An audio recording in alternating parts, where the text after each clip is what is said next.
আজ আমরা এমন ৮ সৌভাগ্যবান মানুষের কথা শুনবো, যেই সৌভাগ্যবান মানুষগুলোকে আল্লাহ তাআলা ভালোবাসেন বলে কোরআনে জানিয়ে দিয়েছেন, ঘোষণা দিয়ে দিয়েছেন। এবং আমরা প্রতিটি পয়েন্ট যখন শুনবো চেষ্টা করব ওই পয়েন্টটি আমার মধ্যে যেন চলে আসে, আমি যেন সে ৮ শ্রেণীর ৮ প্রকার গুণ যেন আমার মধ্যে চলে আসে, ৮ শ্রেণীর মধ্যে যেন আমি পড়ে যাই, সে চেষ্টা আমরা করব। আল্লাহ তাআলা আমাকে, আপনাকে, আমাদের সবাইকে আল্লাহর প্রিয় পাত্র, আল্লাহর ভালোবাসার বান্দা হওয়ার তৌফিক নসিব করুন। ভাইরা আমার, যেখানে আল্লাহকে ভালোবাসাটাই বিরাট গৌরবের ব্যাপার, সেখানে স্বয়ং আল্লাহ ভালোবাসবেন, কত বিশাল ব্যাপার। আমরা যে ৮ শ্রেণী মানুষের কথা বলবো, এগুলো আমরা বিভিন্ন সময়, বিভিন্ন বক্তব্যে, বিভিন্ন কোরআনের আয়াতে, বিভিন্ন হাদিসে আমরা শুনেছি, পড়েছি, কিন্তু হয়তো এইভাবে রিয়েলাইজ করার সুযোগ অনেকের হয়নি যে আল্লাহ রাব্বুল আলামিন এই বিশেষ গুণ, বিশেষ বৈশিষ্ট্যধারী মানুষদেরকে ভালোবাসেন।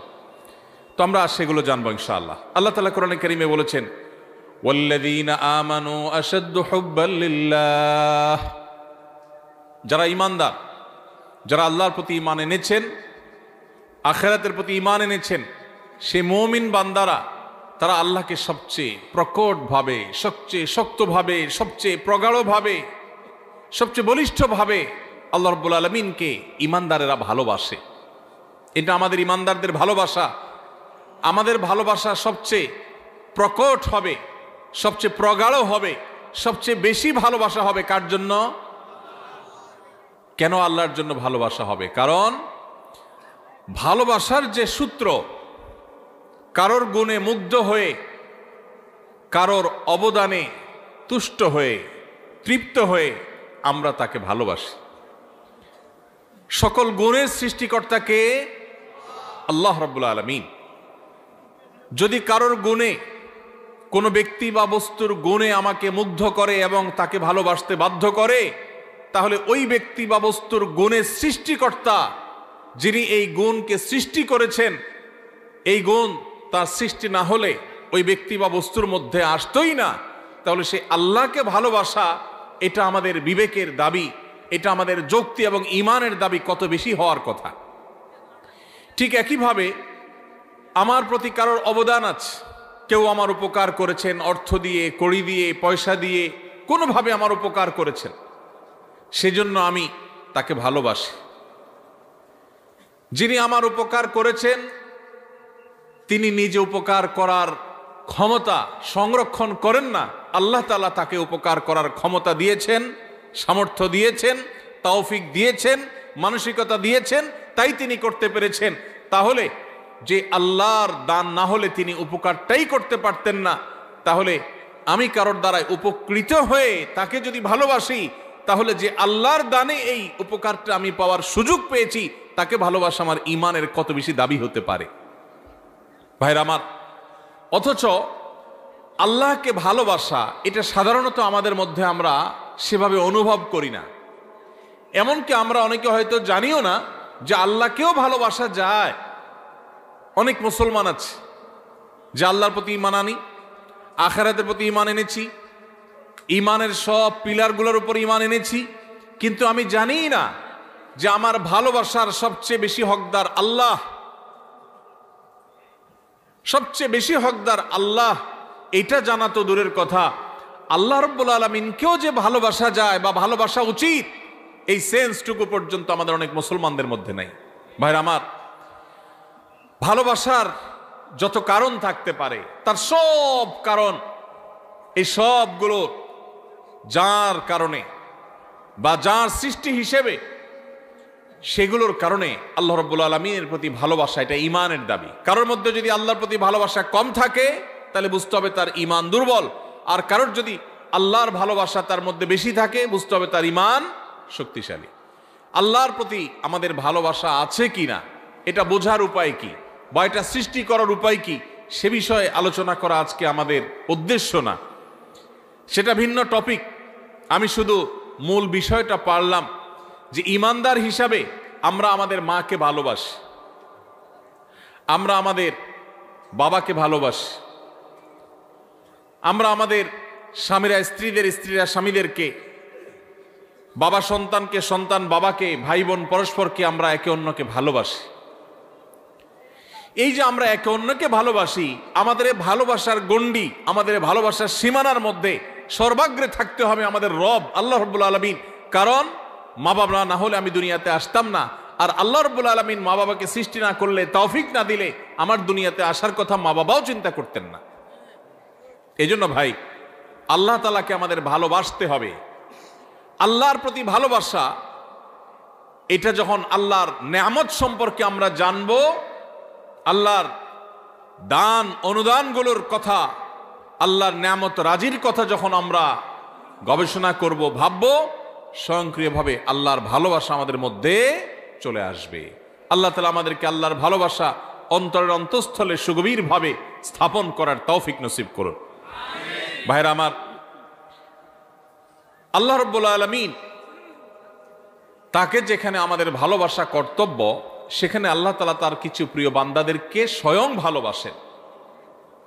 আপনার সাথে কোনো পাওয়ারফুল ব্যক্তির সাথে পরিচয় আছে, এটাই যেখানে আপনার জন্য গৌরবের ব্যাপার, সেখানে সে পাওয়ারফুল ব্যক্তি যদি আপনাকে ভালোবাসেন, আপনাকে পছন্দ করেন, স্নেহ করেন, তাহলে সেটা আপনার জন্য কত বড় গৌরবের ব্যাপার হতে পারে। আমরা কোনো প্রভাবশালী ব্যক্তির সাথে আমাদের সম্পর্ক থাকলে, পরিচয় থাকলে, আমরা গল্প দিতে পছন্দ করি, ঠিক না ঠিক? আছে না নাই?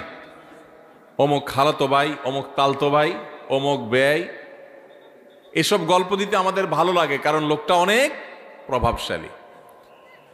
আর যদি স্বয়ং ওই লোকটাই বলে যে আমি অমুককে ভালোবাসি, আমার খুব পছন্দের, তাকে আমি অনেক লাইক করি, তাহলে এটা কত বড় গৌরবের বিষয় হতে পারে। আল্লাহ রাব্বুল আলামিন কোরআনে হাকিমে এইরকম ভালোবাসার, আল্লাহর পছন্দের মানুষগুলোর কথা বলেছে। আল্লাহর পছন্দের মানুষের তালিকায় আসার জন্য সর্বাগ্রে যে বিষয়টি থাকতে হবে, তাহলে ঈমান। ঈমান না থাকলে কখনো আল্লাহর প্রিয় পাত্র হওয়ার সুযোগ নেই। ঈমানদারদের মধ্যে যে 8 শ্রেণী মানুষকে আল্লাহ তাআলা ভালোবাসেন বলে কোরআনে জানিয়েছেন, তার মধ্যে থেকে সর্বপ্রথম এবং প্রধান শ্রেণী হলেন ওই মানুষগুলো যারা মুহসিন। যারা কি? মুহসিন। মুহসিন শব্দের অর্থ হলো যারা সৎকর্ম করে, ভালো কাজ করে, অন্যের প্রতি অনুগ্রহ করে, ইহসান করে। খুঁটে খুঁটে কোথায় ভালো কাজ আছে সে সেখানে চলে যায়, কোন কাজটা ভালো সে সেই কাজটা করে, কারোর প্রতি অনুগ্রহ করার সুযোগ আসলে সে সেই সুযোগ হাতছাড়া করে না। এই লোকটাকে বলে মুহসিন। আল্লাহ রাব্বুল আলামিন কোরআনে হাকিমের অন্তত 4 জায়গায় এই একই কথা আল্লাহ তাআলা তাঁর ভাষায় তিনি ব্যক্ত করেছেন, প্রকাশ করেছেন। সূরা বাকারা 165 নম্বর আয়াত, সূরা আলে ইমরান 134 নম্বর আয়াত, একইভাবে সূরা আলে ইমরান 148 নম্বর আয়াত, সূরা মায়েদা 93 নম্বর আয়াত। এই 4 জায়গায় আল্লাহ রাব্বুল আলামিন একই কথা বলেছেন। সূরা বাকারা আল্লাহ বলেছেন, ওয়া আহসিনু ইন্নাল্লাহা ইউহিব্বুল মুহসিনিন। ঈমানদারদেরকে আল্লাহ তাআলা নির্দেশ করে বলছেন, তোমরা ভালো কাজ করো, কারণ ভালো কাজ যারা করে, নেকামল যারা করে, সওয়াবের কাজ যারা করে, এই মানুষগুলোকে আল্লাহ তাআলা ভালোবাসেন। সুবহানাল্লাহ। নেকামলকারীদেরকে আল্লাহ তাআলা ভালোবাসেন। ইহসানকারী, যে অন্যের প্রতি অনুগ্রহ করে, মানুষ তো মানুষ, পশু পাখির প্রতিও ইহসান করে, অনুগ্রহ করে, উপকার করে, মানুষের কল্যাণ পৌঁছায়, মানুষের একটা কাজ করে দেয়, পারলে একজনের সহযোগিতা করে দেয়, এই ইহসানকারী মানুষগুলোকে আল্লাহ তাআলা ভালোবাসেন। এই ভালোবাসার কথা আল্লাহ এক জায়গায় না, অন্তত একই কথা 4 জায়গায় আল্লাহ তাআলা রিপিট করেছেন, ওয়াল্লাহু ইউহিব্বুল মুহসিনিন। আল্লাহ রাব্বুল আলামিন ইহসানকারীদেরকে, সৎকর্ম সম্পাদনকারীদেরকে, ভালো কাজ খুঁটে খুঁটে যারা করে সেই মানুষদেরকে আল্লাহ তাআলার বান্দা, এমনকি আল্লাহর যে কোনো সৃষ্টির প্রতি যারা অনুগ্রহ করে, যাদের মনের মধ্যে মায়া আছে, যারা শক্ত হৃদয়ের না, যারা মানুষের প্রতি অবিচার করে না, জুলুম করে না, পারলে অনুগ্রহ করে, মায়া করে, দয়া করে, ভালোবাসে। মানুষ তো মানুষ, আপন তো আপন, এমনকি শত্রুর প্রতিও সে অবিচার করে না, পারলে অনুগ্রহ করে।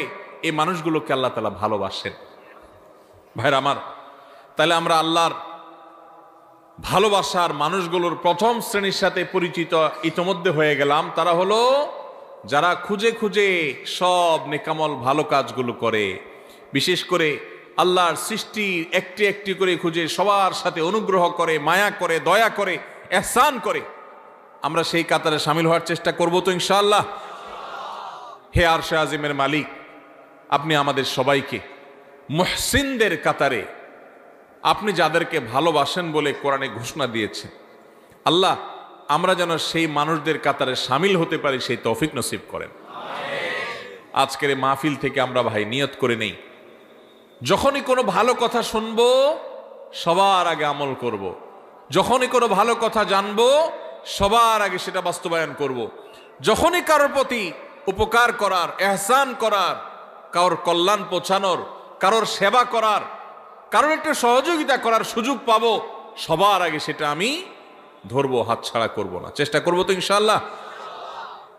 স্বার্থপরতার এই যুগে, স্বার্থান্ধের এই যুগে প্রত্যেকটা মানুষ নিজের স্বার্থ নিয়ে ভাবে, কারোর উপকারের কথা সাধারণত চিন্তা করে না। এমন স্বার্থান্ধ হয়ে গেছি আমরা আজ, এখন প্রবাদী হয়ে গেছে, আগে বাঁচলে বাপের নাম, নিজে বাঁচলে বাপের নাম।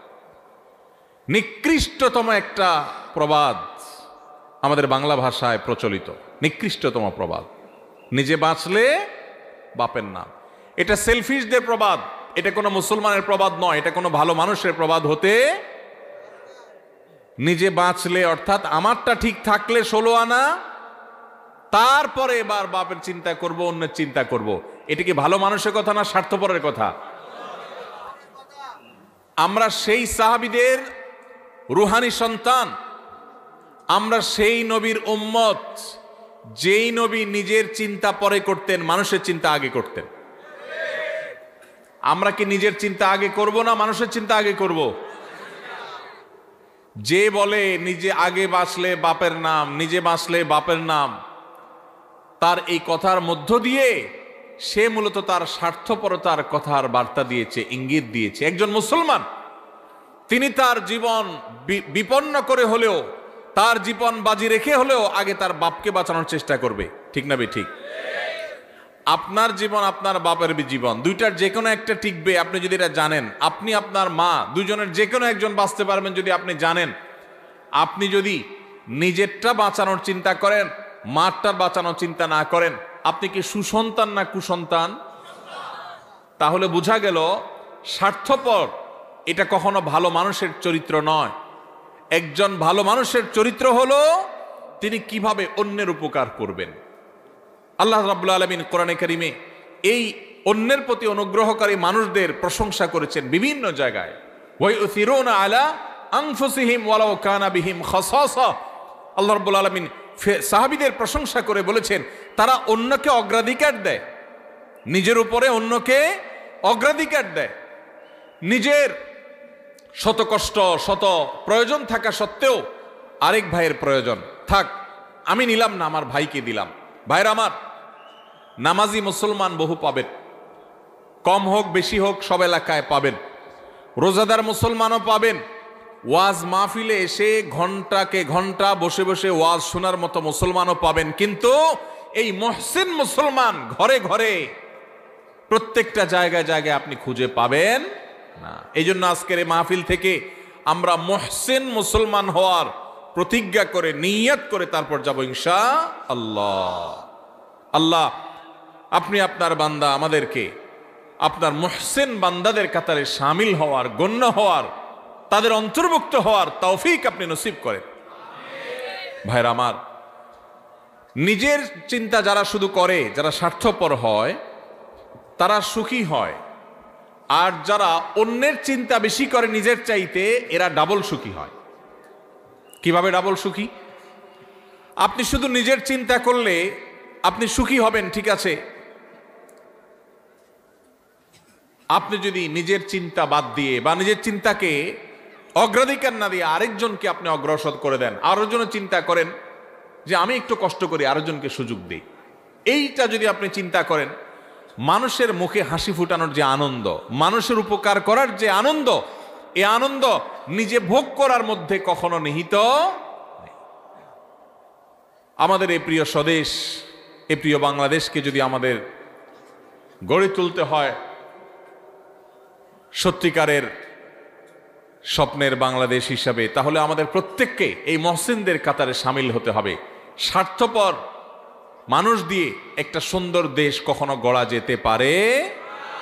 আল্লাহ তাআলা আমাদের সবাইকে আমাদের নিজের স্বার্থের চাইতে আমাদের অন্য যে কোনো ভাই, যে কোনো মানুষ, যে কোনো মুসলমান, আল্লাহ যে কোনো সৃষ্টিকে অগ্রাধিকার দেওয়ার, অন্যের প্রতি অনুগ্রহ করার, খুঁটে খুঁটে খুঁজে খুঁজে মানুষ উপকার করার তৌফিক আল্লাহ তাআলা আমাদের সবাইকে দান করুন। ভাইরা আমার, ইহসান এর সংজ্ঞা বা এর পরিচয় শুরুতেই বলেছিলাম যে ইহসান হলো আপনি মানুষ উপকার করলেন। ইহসান হলো যে কোনো নেকামল করলেন, নামাজ পড়লেন, এটা ইহসান, রোজা রাখলেন, এটা ইহসান। আর ইহসানের সর্বোচ্চ স্তর কি?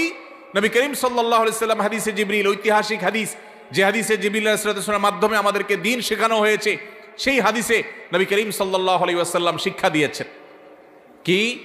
ইহসান হলো আনতা আবুদাল্লাহা কাআন্নাকা তারাহু ফাইন লাম তাকুন তারাহু ফাইন্নাহু ইয়ারাক।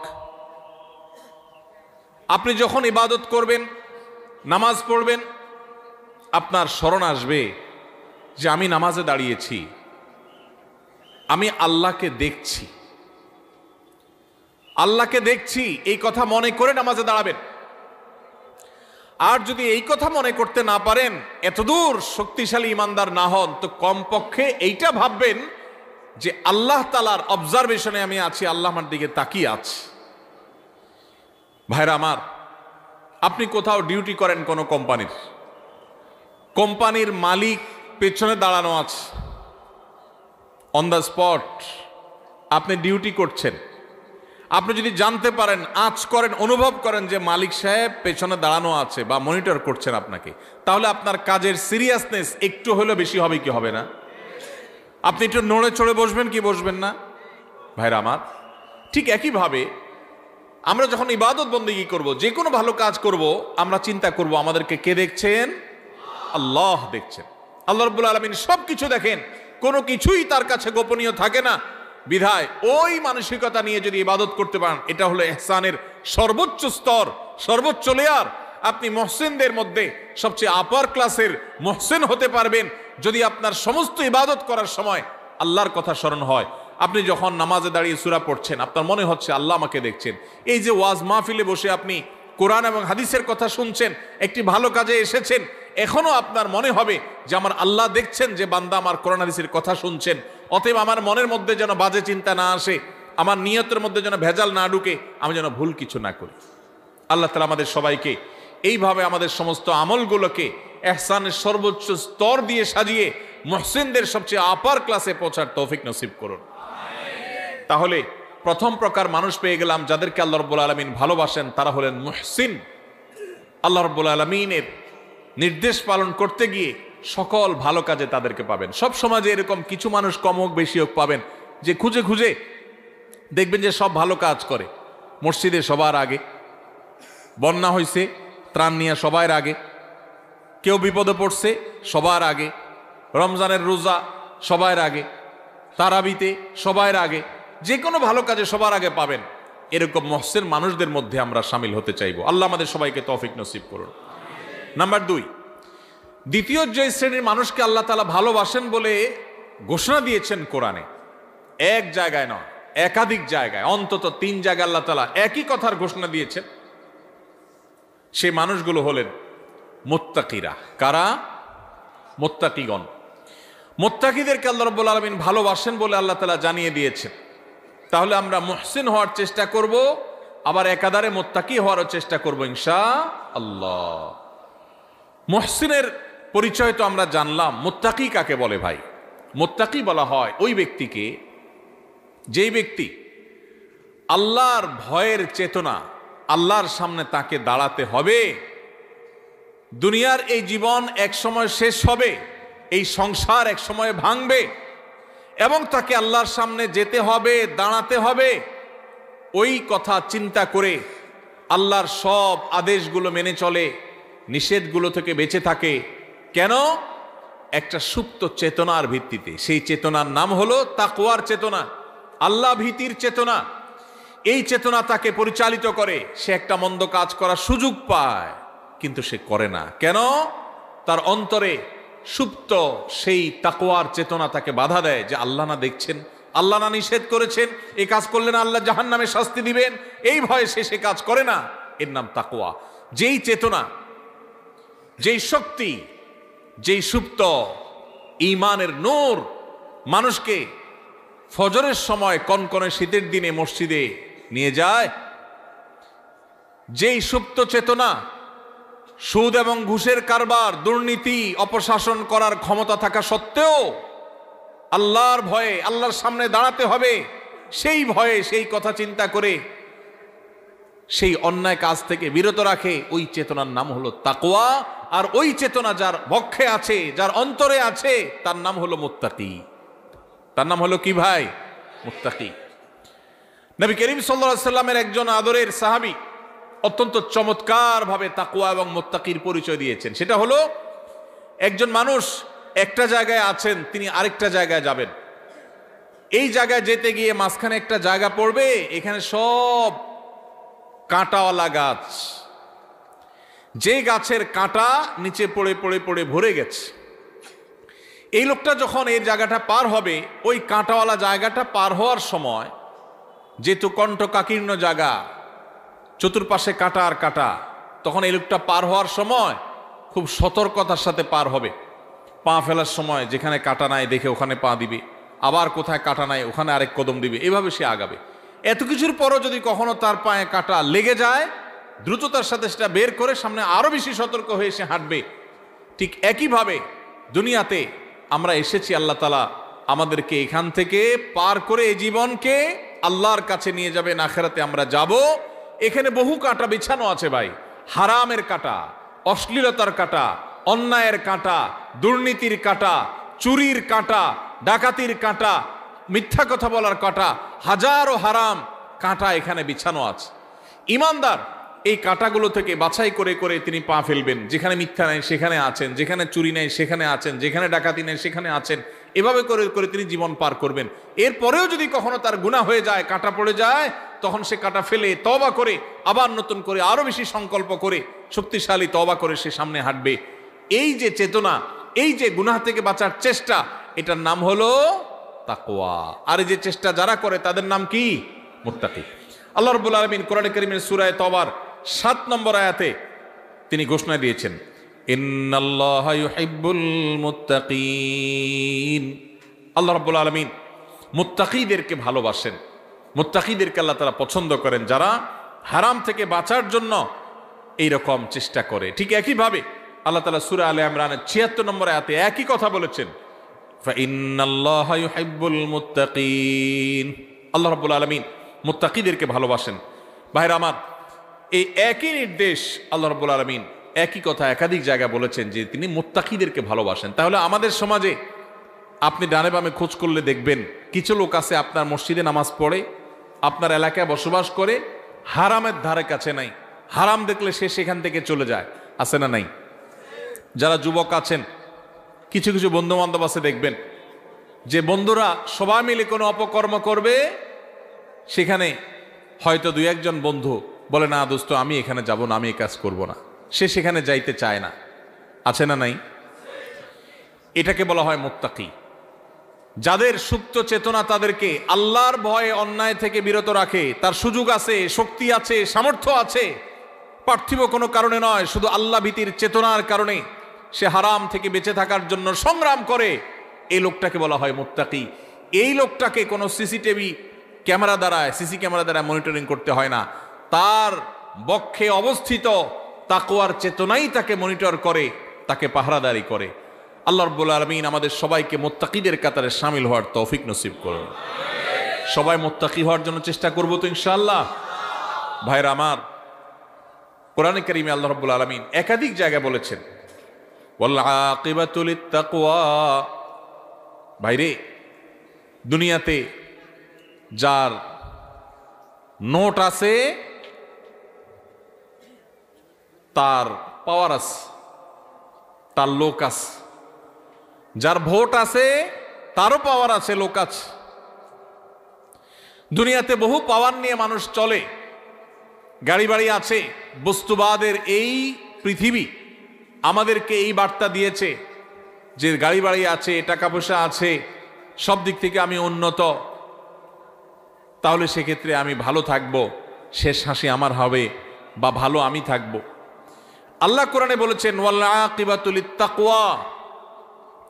সাময়িকভাবে ভালো কেউ টাকা পয়সা থাকার কারণে থাকতে পারে, কেউ পাওয়ার কারণে থাকতে পারে, কেউ পদের কারণে থাকতে পারে, কেউ নাম যশ খ্যাতির কারণে সামান্য সীমিত সময়ে ভালো থাকতে পারে। তবে মনে রাখবে, আসল ভালো থাকা, চূড়ান্ত ভালো থাকা, অনন্তকালের জন্য ভালো থাকা, সেই ভালো থাকা শুধুমাত্র আল্লাহ রাব্বুল আলামিন রিজার্ভ করে রেখেছেন তাকওয়ার জন্য, তাকওয়াধারী মানুষদের জন্য, মুত্তাকিদের জন্য। এই জন্য পৃথিবীতে হাসবে অনেকেই, টাকাওয়ালারা হাসবে, ক্ষমতাওয়ালারা হাসবে, চেয়ারওয়ালারা হাসবে, জনপ্রিয়তাওয়ালারা হাসবে, চেহারা সুন্দর আলারা হাসবে, তারপরে বিভিন্ন রকমের পাওয়ার হোল্ড করেন তারা হাসবে, বিভিন্ন কিছুর কারণে মানুষ হয়তো হাসি খুশি থাকবে, কিন্তু আসল হাসি, শেষ হাসি, চূড়ান্ত হাসি, যেই হাসির পরে আর কোনো কান্না স্পর্শ করবে না, সেই হাসি হাসবে শুধুমাত্র সেই মানুষগুলো যাদের বক্ষে আল্লাহর ভয়ের চেতনা বা তাকওয়া আছে। ভাইরে, একজন মানুষ সারা জীবন হাসি মুখ থাকলেন, সারা জীবন সুখে থাকলেন, কিয়ামতের ময়দানে যদি আল্লাহ রাব্বুল আলামিন তাকে জাহান্নামের পরোয়ানা ঘোষণা করে জাহান্নামী ফেরেশতাদের হাতে সোপর্দ করে দেন, তারা যদি তাকে টানতে টানতে জাহান্নামে নিয়ে যায়, তাহলে তার সারা জীবনের সমস্ত সুখ, সকল সমৃদ্ধি, সকল হাসি খুশি থাকার 2 পয়সার কোনো মূল্য হতে পারে না। আর এর বিপরীতে সারা জীবন কষ্ট করেছে, নিগৃহীত ছিল, মাজলুম ছিল, নিষ্পেষিত ছিল, হাসি খুশি থাকতে পারে নাই। কিন্তু কিয়ামতের ময়দানে আল্লাহ রাব্বুল আলামিন যদি জান্নাতের পরোয়ানা দিয়ে, সার্টিফিকেট দিয়ে, ঘোষণা দিয়ে আল্লাহ যদি তাকে জান্নাতে প্রবেশ করিয়ে দেন, আল্লাহ বলেছেন ফামান যুহযিহা আনিন নারি ওয়া উদখিলাল জান্নাতা ফাকাদ ফাজ।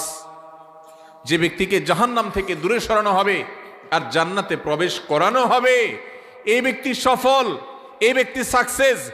এই সাকসেস আর কখনো ব্যর্থতায় পর্যবসিত হবে না, এই সফলতা কখনো হারিয়ে যাবে না। পৃথিবীর সকল সফলতা একসময় হারিয়ে যায়, ক্ষমতা হারানোর ভয় আছে না নাই? আছে না নাই? না ক্ষমতা চিরকাল থাকে? হাতের কাছে আমাদের দৃষ্টান্ত দেখার সুযোগ হয়েছে না হয় নাই? নিজের চোখের সামনে এরকম জাজ্জল্যমান উদাহরণ দেখার পরও যদি ঈমান না জাগে, আর কখন জাগবে? ভাইরা আমার, টাকার জৌলস চিরকাল থাকে না শেষ হতে পারে? আমির ফকির হতে দেরি হয়? আল্লাহ চাইলে মুহূর্তের ভিতরে ফকির হয়। দুনিয়াতে মানুষ যত সফলই হোক, যত সাকসেসই হোক, যত সুখী হোক, একসময় সে সুখ চলে যাওয়ার ভয় আছে। কিন্তু জান্নাতে যদি কেউ একবার প্রবেশ করে যায়, তো আর কখনো কোনো ব্যর্থতা তাকে স্পর্শ করবে। সেই শেষ হাসি সম্পর্কে আল্লাহ বলেছেন ওয়াল আকিবাতু লিত্তাকওয়া। মনে রাখবে, পৃথিবীতে কারোর খেতে ফসলটা ভালো হয়েছে, সে সুখী। কেউ কোনো পাওয়ার পেয়েছে, সে সুখে পেয়ে সুখী। কারোর অর্থকড়ি করতে পেরেছে, সে সুখী। কারোর ব্যবসা ভালো করেছে, সে সুখী। ভালো কথা, কিন্তু এই সুখগুলোর কোনোটাই স্থায়ী সুখ নয়, এগুলা ক্ষণস্থায়ী। এগুলো এক সময় হারিয়ে যায়, শেষ হয়ে যায়, আকাশ থেকে পাতালে নেমে যায়। কিন্তু যদি কেউ তাকওয়া অন্তরে ধারণ করে, এই দুনিয়াতে সুখে থাকুক আর দুঃখে থাকুক, শেষ হাসি, চূড়ান্ত খুশি আল্লাহ তাআলা তাকেই দিবে। আল্লাহ তাআলা আমাদের সবাইকে সে মুত্তাকিদের কাতারে শামিল হওয়ার তৌফিক নসিব করুন, বলুন আমিন। ভাইরা আমার, তাহলে মুত্তাকি হওয়ার চেষ্টা করতে হবে। মুত্তাকি হওয়ার জন্য কি করব আমরা? মুত্তাকি হওয়ার জন্য বেশি কিছু না ভাই, সকল হারাম থেকে বেঁচে থাকতে হবে, সকল অন্যায় থেকে বেঁচে থাকতে হবে, সকল গুনাহ থেকে বেঁচে থাকতে হবে, আল্লাহর সমস্ত আদেশ নিষেধ মেনে চলতে হবে। চেষ্টা করব তো আমরা ইনশাআল্লাহ। আল্লাহ তাআলা আমাদের সবাইকে আল্লাহর সমস্ত আদেশ নিষেধগুলো মেনে চলার তৌফিক নসিব করুন। আল্লাহ আল্লাহ আপনি আমাদেরকে মুত্তাকিদের কাতারে শামিল করে দিন। আল্লাহ আপনি আমাদের অন্তরে তাকওয়া ঢেলে দিন।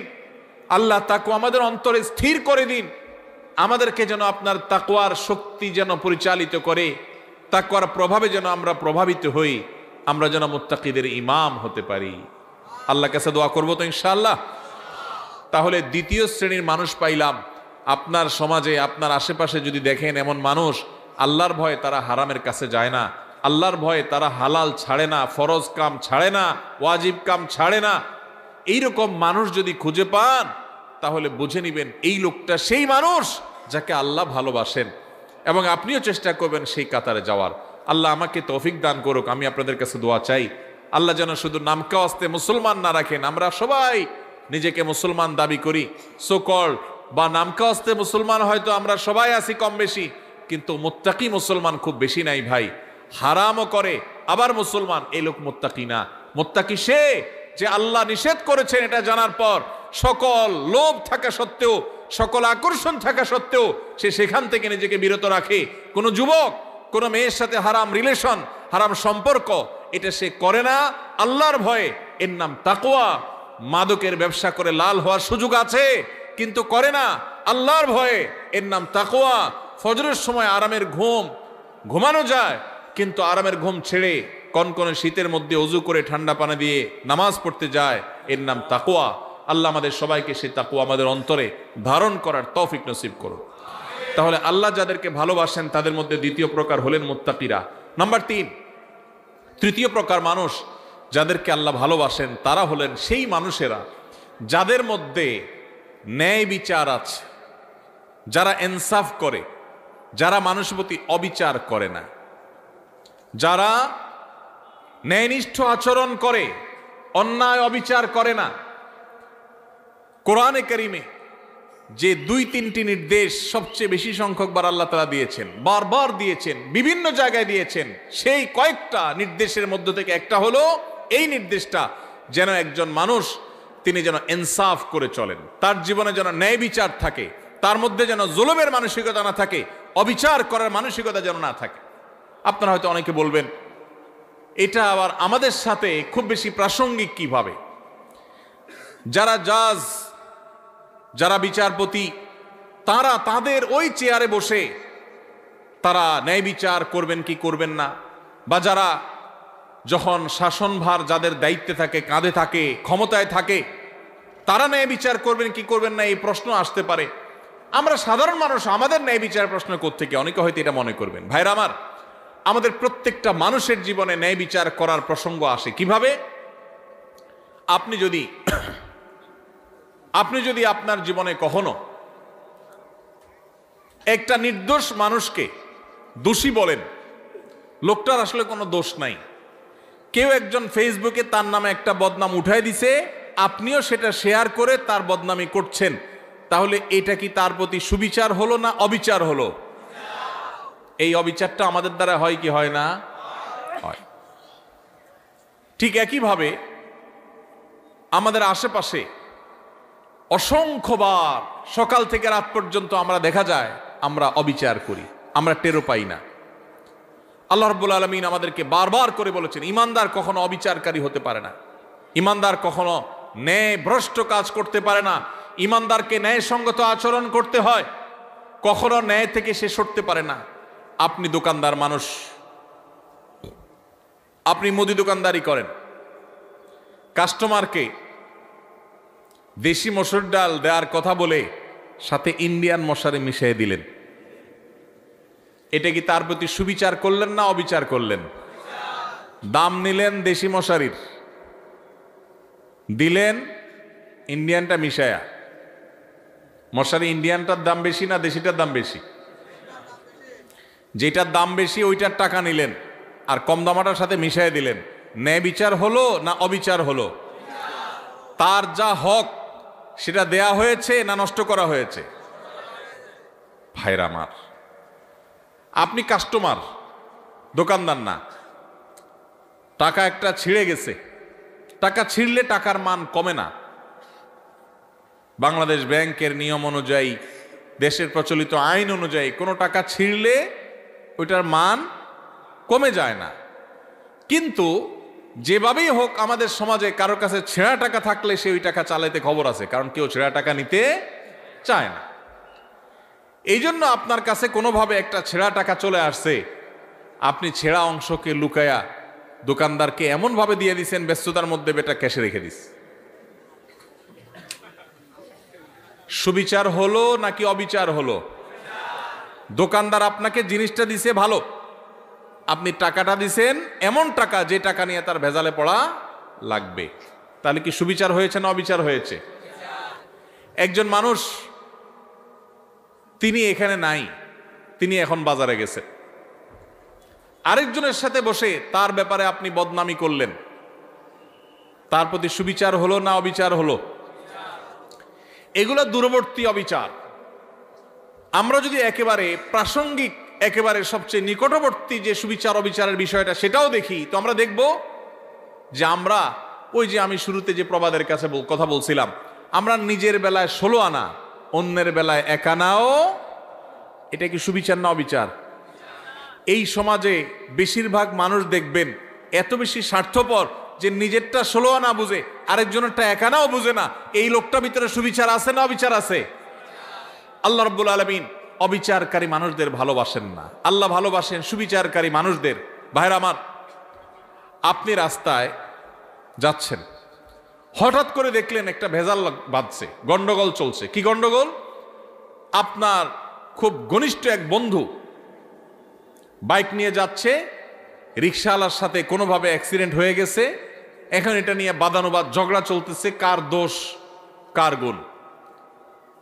আপনি সেখানে গিয়ে যখন দেখছেন যে আমার দোস্ত বাইক চালাচ্ছে, রিকশাওয়ালার সাথে সংঘর্ষ হয়েছে, রিকশা আরোহী পড়ে গেছেন, আহত হয়েছেন, রিকশাওয়ালা ক্ষতিগ্রস্ত হয়েছেন, আপনি চোখ বন্ধ করে ডাইরেক্ট যায়া যেভাবে হোক ঘুরায় পেঁচায় আপনার দোস্ত, আপনার বন্ধুর পক্ষ অবলম্বন করলেন, আর রিকশাওয়ালা বললেন ভাই আপনারই তো দোষ মনে হচ্ছে। সুবিচার না অবিচার? আপনি ভালো করে জানেন না, আপনি ওখানে ছিলেনও না, আপনার দোস্ত দেখে আপনি তার পক্ষ নিয়ে নিলেন, আরেকজনের বিপক্ষে চলে গেলেন। সুবিচার না অবিচার? আপনার এলাকার মানুষের সাথে আরেক এলাকার মানুষের গন্ডগোল লাগছে, আপনি যা দেখলেন আরে আমার বাড়ির কাছের মানুষ, এবার যেহেতু আমার বাড়ির কাছের মানুষ, অথবা অন্ধের মতো তার সমর্থন করলাম, সে অন্যায়কারী হোক আর নির্দোষ হোক, সে যেটাই হোক না কেন আমার এলাকার লোক, বিধায় তার সমর্থন আমি করলাম। সুবিচার না অবিচার? কারণ তার পক্ষ যদি আপনি নেন আর যদি সে আসলে দোষী হয়, তাহলে আপনি দোষীর পক্ষ নিলেন, নির্দোষের বিরুদ্ধে গেলেন, সুবিচার হবে না অবিচার হবে? ইমানদার কখনো অবিচার করতে পারে? ভাইরা আমার, এই কথাকে আল্লাহ রাব্বুল আলামিন কোরআনে কারীমে সূরা মুমতাহানার 8 নম্বর আয়াতে বলেছেন। একই কথা আল্লাহ রাব্বুল আলামিন কোরআনে কারীমে সূরা হুজুরাতের 9 নম্বর জায়গায় 9 নম্বর আয়াতে বলেছেন। একই কথা আল্লাহ তাআলা সূরা মায়দার 42 নম্বর জায়গায় বলেছেন। অন্তত 3 জায়গায় আল্লাহ তাআলা বলেছেন ইন্নাল্লাহা ইউহিব্বুল মুকসিতিন।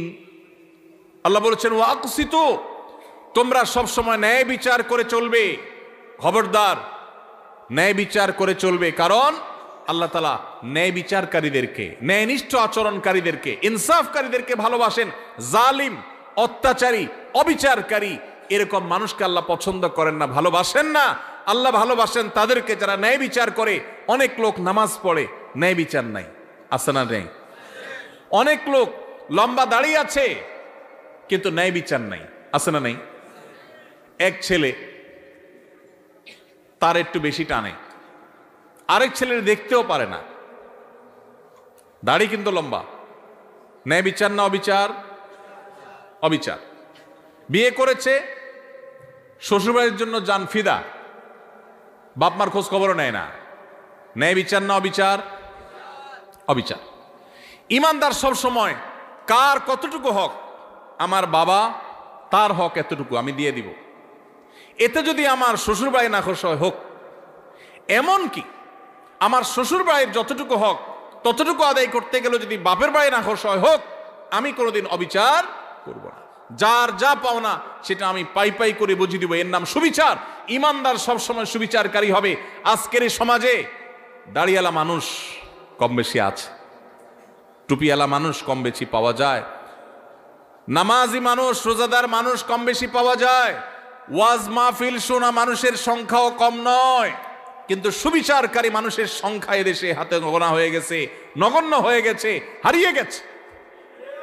ভাইরা আমার, আমরা আমাদের জীবনের পরতে পরতে প্রত্যেকটা জায়গায় জায়গায় আমাদের ন্যায় বিচারের প্রশ্ন আসে। আমরা হয়তো মনে করেছি অনেকে ন্যায় বিচার আর অবিচার এগুলো তো জজদের কাজ, বিচারকদের কাজ। না ভাই, আপনি নিজে বিচারক, প্রতিটা পদে পদে আপনার বিচারের প্রশ্ন আসে। শুধুমাত্র মুসলমানদের সাথে না, এমনকি অন্য ধর্মের মানুষও যদি হয়, হিন্দু বৌদ্ধ খ্রিস্টান যে কোনো ধর্মের মানুষও যদি হয়, আল্লাহ বলেছেন কোরআনে, লা ইয়ানহাকুমুল্লাহু আনিল্লাযীনা লাম ইউকাতিলুকুম ফিদ-দীনি ওয়া লাম ইউখরিজুকুম মিন দিয়ারিকুম আন তাবাররুহুম ওয়া তুকসিতু ইলাইহিম ইন্নাল্লাহা ইউহিব্বুল মুকসিতিন।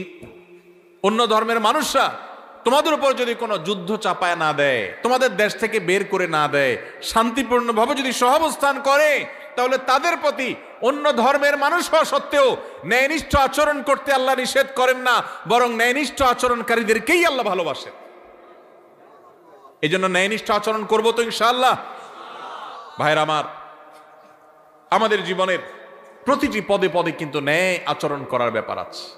এখন মুশকিল হলো, আমরা ন্যায়সঙ্গত আচরণ বা ন্যায় বিচার এটা অন্যের বেলা অনেক সময় করতে পারি, নিজের লোক হলে তখন পারি না।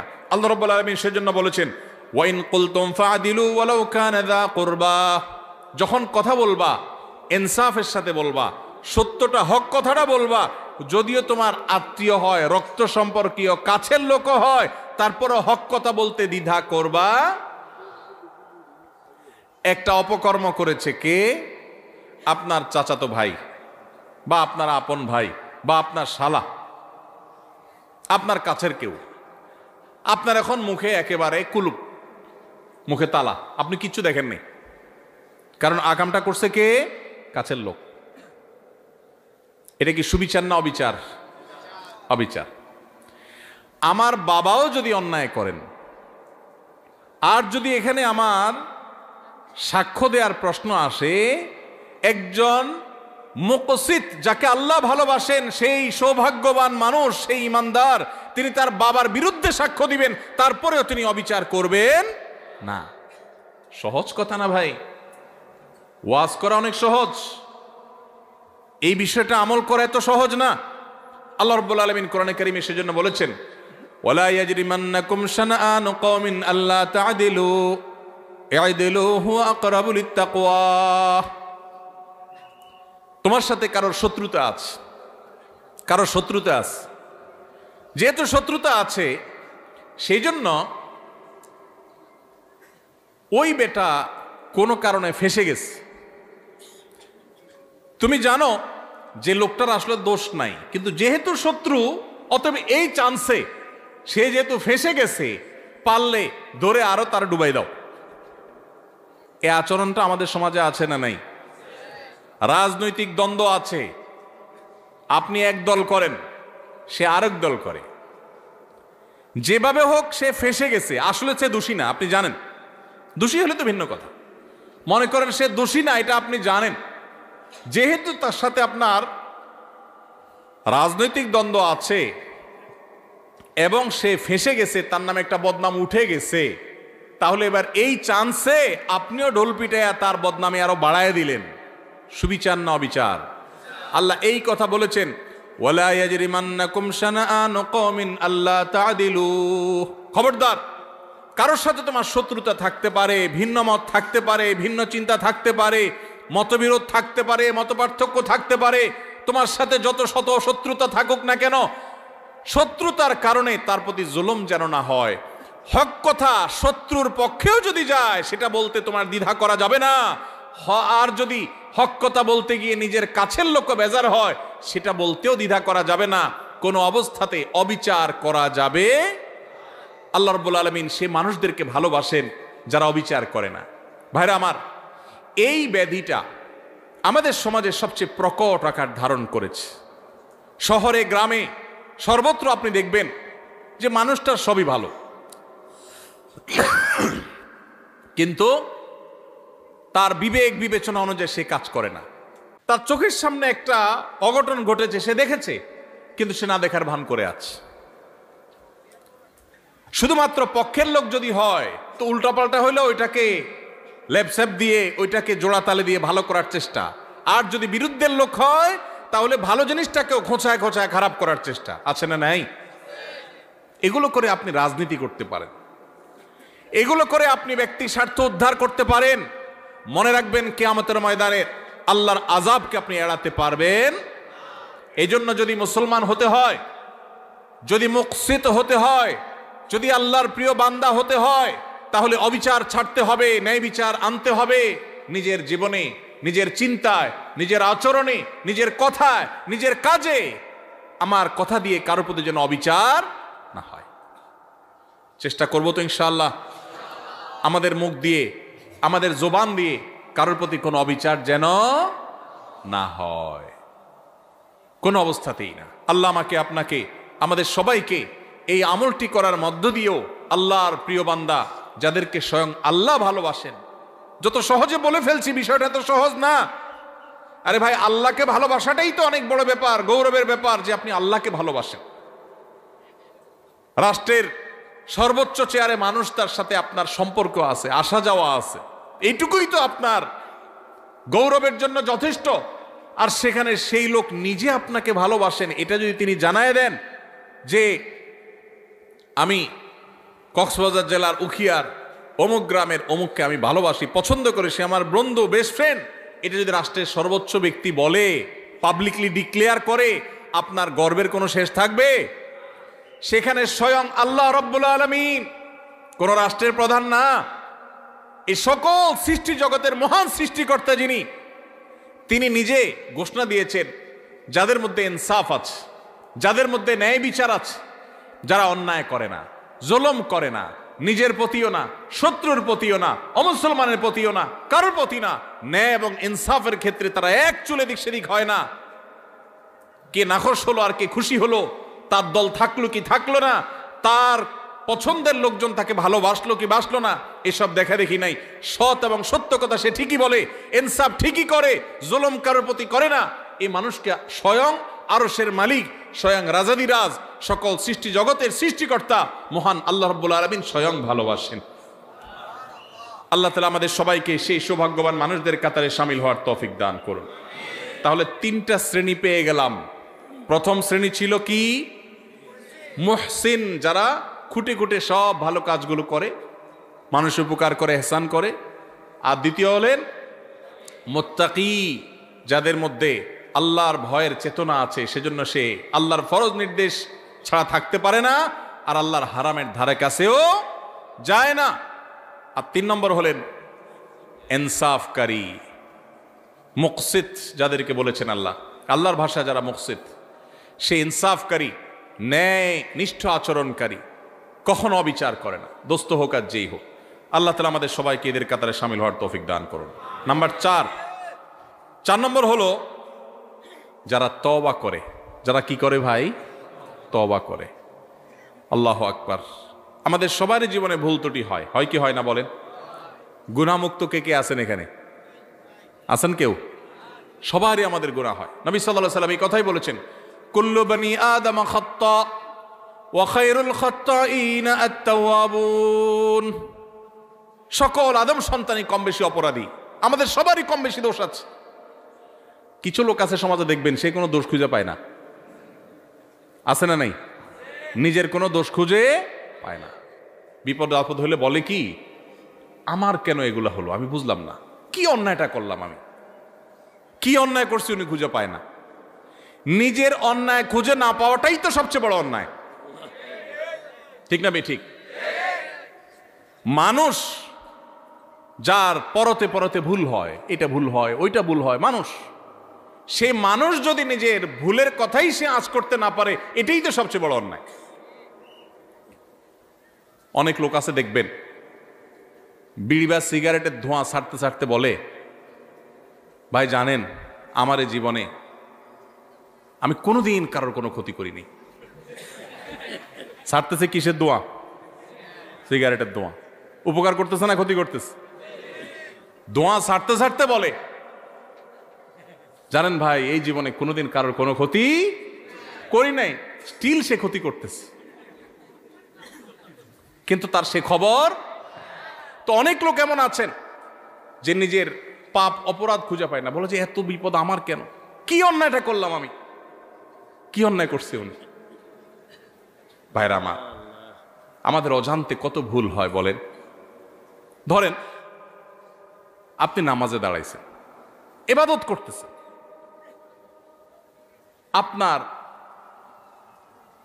জামাটা হয়তো কোনো কারণে একটু গন্ধ হয়ে গেছে, আপনি জানেনও না, হতে পারে না কোনো এক সাইডে কোনো গন্ধ কিছু লাগছে বা কিছু, আপনার পাশের মুসল্লির কষ্ট হচ্ছে, অন্যায় না নেয় এটা, আপনি হয়তো টেরো পান নাই, হইতে পারে কি পারে না বলেন। আপনি হয়তো বাজারে গেছেন, পাবলিক বাসে উঠছেন, খুব চাপাচাপি ভিড়ের মধ্যে উঠছেন, এই চাপের মধ্যে একটু জোর করে উঠতে গিয়া হয়তো কেউ কষ্ট পেয়েছে, আপনি টেরো পান নাই, হতে পারে কি পারে না, হতে পারে না এরকম।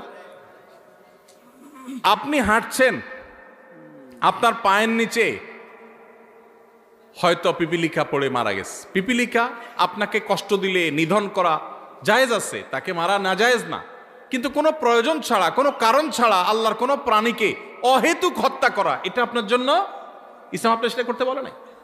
কিন্তু আপনার অজান্তে আপনার পায়ের নিচে পড়ে এরকম বহু প্রাণী হয়তো মারা গেছে, তাকে মারার কোনো কারণ হয়তো নাই, সে আপনার কোনো উপদ্রব করছে না, আপনি রাস্তা দিয়ে হেঁটে যাচ্ছেন, কিন্তু আপনার অজান্তে কাজটা হয়ে গেছে, হতে পারে কি পারে না। এরকম অন্তত কয়েক হাজার দৃষ্টান্ত এখানে বসে দেওয়া যাবে, খুঁটে খুঁটে বের করা যাবে, বড় তালিকা করা যাবে, যে আমাদের অজান্তেও আমাদের অনেক ভুল হয়। তাহলে কোনো মানুষ যদি বলে আমি আবার কি ভুল করলাম, আমার অন্যায়টা কি হলো, আমি অন্যায়টা কি করলাম, তাহলে এটাই হলো তার সবচাইতে বড় অন্যায়। আমার অপরাধটা কি, এই কথা যে বলে সে সবচেয়ে বড় অপরাধী। আল্লাহর কাছে বান্দা সব সময় তার অপরাধ বোধের কথা স্মরণ করবে, আমার অজান্তে কত অপরাধ হয়ে যাচ্ছে, জ্ঞাতসারে কত অপরাধ হয়ে যাচ্ছে। এই যে আমি কথা বলছি, এই কথাটা যে মাপে হওয়া দরকার একটু বেশি মাপে হয়ে যাচ্ছে, হতে পারে এটাও একরকমের সীমা লঙ্ঘন। আপনি আপনার বাবার সামনে মায়ের সামনে কথা বলছেন, বাবা মা নিজস্ব লোক, ঘরের লোক, সবচেয়ে আপন মানুষ, একটু জোরে বলে ফেলছেন, অন্যায় হয়ে যেতে পারে, তাদের মনে কষ্ট হতে পারে, তারা এটাকে মাইন্ডে নিতে পারেন, তাহলে এটা একটা অপরাধ হতে পারে, অথচ আপনার খবরই নেই যে আপনি অন্যায় করেছেন। এরকম অজস্র অপরাধ হয়। এই জন্য ইমানদার সবসময় তওবা করবে। আমাদের প্রিয় নবী সাল্লাল্লাহু আলাইহি সাল্লামের প্রিয় একটা আমল ছিল নিয়মিত তওবা করা। আপনি মিডিল ইস্টে গেলে দেখবেন অ্যারাবিয়ানরা, বিশেষ করে সৌদি নাগরিকরা, কোনো ডাক্তারের ওয়েটিং রুমে বা কোনো পাবলিক প্লেসে, কোনো অপেক্ষার জায়গায় তারা এরকম লিখে রাখে ইমলা আওকাতাল ইন্তেজার বিল ইস্তিগফার, অর্থাৎ ওয়েটিং এর সময়টাকে আল্লাহর কাছে ইস্তিগফার করে কাটান। ভাইরা আমার, এই জন্য নবী সাল্লাল্লাহু আলাইহি সাল্লাম নিয়মিত প্রতিদিন ইস্তিগফার করতেন, কমপক্ষে 70 বার, সম্ভব হলে আরো বেশি সংখ্যক বার আমরা ইস্তিগফার করার চেষ্টা করব। আল্লাহ আমাদের সবাইকে তৌফিক দান করুন। ইস্তিগফারের চেতনা হলো আল্লাহর কাছে নিজের অপরাধের কথা স্মরণ করে ক্ষমা চাওয়া, যে আল্লাহ আপনি মাফ করে দেন, আল্লাহ আমি আর গুনাহ করব না, আল্লাহ আমার অজান্তে ভুল হতে পারে, জ্ঞাতসারে ভুল হতে পারে, আল্লাহর কাছে মাপ চাওয়া। আল্লাহর কাছে মাপ চাওয়ার একটা মজা আছে ভাই। মানুষের কাছে মাপ চাইলে আপনার মনটা দেখবেন খারাপ হয়ে গেছে, একজনের কাছে আপনার ছোট হওয়া লাগছে, সে আপনার বলছে এখন মাপ চাবে, জোর করে আপনার মাপ চাওয়াইছে, আপনার কাছে ভালো লাগবে না খারাপ লাগবে? যে কোনো মানুষের কাছে, কারোর কাছে কেউ মাপ চাইতে ভালো লাগে না। কিন্তু আপনি আল্লাহর কাছে একটু মাপ চেয়ে দেখেন, চোখের পানি ফেলে, আল্লাহ আমার ভুল হয়েছে, আপনি মাফ করে দেন, আল্লাহ আপনি আমাকে মাগফিরাত নসিব করেন। আপনি যদি আল্লাহর কাছে মাপ চান, চোখের পানি ফেলেন, আল্লাহর শপথ পৃথিবীর বহু সুখ, বহু তৃপ্তির চাইতে বেশি তৃপ্তিদায়ক হবে আল্লাহর কাছে মাপ চাওয়ার মুহূর্তগুলো। সালহাতু সঙ্গে বুদি দিল খারাস আজমুদে এক জামানা খাকে বাস। পাথর হয়ে তো বহুকাল ছিলে ভাই, একটু আল্লাহর কাছে চোখের পানি ফেলে একটু দোয়া করে কেঁদে কেটে দেখো, আল্লাহ আপনি আমাকে মাফ করে দেন, আল্লাহ কত ভুল করেছি আপনি ক্ষমা করে দেন। এই ক্ষমা চাওয়ার মধ্যে যে তৃপ্তি আছে, পৃথিবীর বহু ভোগের মধ্যে সেই তৃপ্তি নাই। এই জন্য আল্লাহ ভালোবাসেন সেই মানুষগুলোকে যারা তওবা করে। তওবা কি? তওবা হলো রুট চেঞ্জ, রাস্তা পরিবর্তন। আপনি যাচ্ছেন জাহান্নামের দিকে, আপনি সেটা চেঞ্জ করে জান্নাতের রুটে উঠে গেলেন। ভুল পথে চলছিলেন, সেটা ছেড়ে এখন সঠিক পথে চলে আসছেন, এটার নাম কি ভাই? তওবা। নামাজ পড়তাম না, এখন নামাজ শুরু করেছি। খারাপ বন্ধুর সাথে চলতাম, এখন আর চলি না, ভালো বন্ধুর সাথে চলি। অন্য মেয়েদেরকে টিজ করতো যে বন্ধুরা, তাদের সাথে আড্ডা দিতাম, এখন আর সেদিকে যায় না। আল্লাহর ভয়, আল্লাহর সামনে দাঁড়াতে হবে, আল্লাহ শাস্তি দিবেন, পাকড়াও করবেন, ছাড় দিবেন না, সেই ভয়ে আমি সেই জায়গা থেকে সরে আসছি, এখন ভালো বন্ধুর সাথে চলি। এর নাম তওবা। তওবা শুধু মুখে আস্তাগফিরুল্লাহ বলার নাম নয়, তওবা একটা আচরণের নাম, তওবা একটা স্বভাবের নাম, তওবা একটা অ্যাটিটিউডের নাম, তওবা একটা অ্যাপ্রোচের নাম। তওবা হলো আমার অবস্থান পরিবর্তন করার নাম, নিজেকে পরিবর্তন করতে হয়। ভাইরে, জীবনে একটা সময় পরিবর্তন করা লাগে। বয়স যার যেটুকু হয়েছে, জীবনের মূল্যবান সময় অনেকখানি পার হয়ে গেছে, আর কত? এখনই আসুন তওবা করি। আলাম ইয়ানিল লিল্লাযিনা আমানু আন তাখশা কুলুবুহুম লিযিকরিল্লাহ। ইমানদারদের কি এখনো সময় হয়নি যে আল্লাহর স্মরণ হয়ে আল্লাহর সামনে দাঁড়াতে হবে? সেই কথা চিন্তা করে তাদের অন্তরটা বিগলিত হবে, অন্তরটা নরম হয়ে যাবে, আল্লাহর ভয়ে চোখের পানি ফেলে সে নিজের জীবনকে চেঞ্জ করবে, সে নিজের লাইফকে, রুটকে পরিবর্তন করবে। এই সময় কি এখনো আসে নাই? ভাইরা আমার, এই জন্য তওবা করতে হয়, কোনো একটা সময় এসে নিজেকে পরিবর্তন করতে হয়। আজকের এই মাহফিল থেকে আসুন পরিবর্তনের শপথ করে যাই, অঙ্গীকার করি, নিয়ত করি যে আমি আর খারাপের পথে যাব না, আমার জীবনে খারাপ কোনো কিছু আমি আর রাখতে দিব না, আমি নিজেকে পরিবর্তন করব, চেষ্টা করব তো ইনশাআল্লাহ। যদি এটা করতে পারেন, অটোমেটিক আল্লাহর ভালোবাসা পেয়ে যাবেন, অটোমেটিক আল্লাহর ভালোবাসা পাবেন। প্রসিদ্ধ একটি হাদিস আপনারা বারবার শুনেছেন হয়তো, নবী করিম সাল্লাল্লাহু আলাইহি সাল্লাম বলেছেন, আল্লাহর বান্দা আল্লাহ অনেক ভালোবাসেন। এর মধ্যে কোনো বান্দা যখন তওবা করে, গুনাহ করা থেকে ফিরে আসে, খারাপ কাজ থেকে সরে আসে, একে আল্লাহ কত ভালোবাসেন এটা বোঝাবার জন্য নবী সাল্লাল্লাহু আলাইহি সাল্লামের প্রসিদ্ধ একটা হাদিস আপনারা শুনেছেন। তিনি বলেছেন, একটা লোক সফরে বের হয়েছে, আজকালকার যুগের মতো সফর না, সেই শত শত হাজার বছর আগে মরুভূমিতে যেরকম জঙ্গলের ভিতর দিয়ে মানুষ সফর করতো, কোনো পথে কোনো দোকানপাট কিছু ছিল না, এরকম মরুভূমির মাঝখানে কোনো একটা গাছের নিচে তিনি যখন রেস্ট করার জন্য শুয়েছেন, যেই ঘোড়ায় করে যাচ্ছিলেন, ওই ঘোড়ার পিঠে তার খাবার দাবার পানি সব ছিল। ঘুম থেকে উঠে দেখেন ঘোড়া উধাও, নাই, রশি ছিঁড়ে নাই হয়ে গেছে। যতদূর চোখ যায় কোথাও কোনো মানুষ নাই, ঘোড়া তো নাই, কিছুই নেই। তো এই লোকটা অপেক্ষা করছে, 1 দিন 2 দিন 3 দিন, রাত যায় দিন আসে, আর ঘোড়া আসার নাম নাই, আর এই মরুভূমিতে কোনো মানুষজনও নাই। তার এখন তৃষ্ণায় প্রাণ বের হওয়ার উপক্রম, ক্ষুধায় যান বের হওয়ার উপক্রম, আর কোথায় যাবে তার কোনো সীমারেখা নাই, শত শত হাজারো কিলোমিটার দুধু মরুভূমি। এরকম অবস্থায় লোকটা জীবনের আশা ছেড়ে দিছে, তাহলে আমার এখানেই বোধহয় মরে যেতে হবে।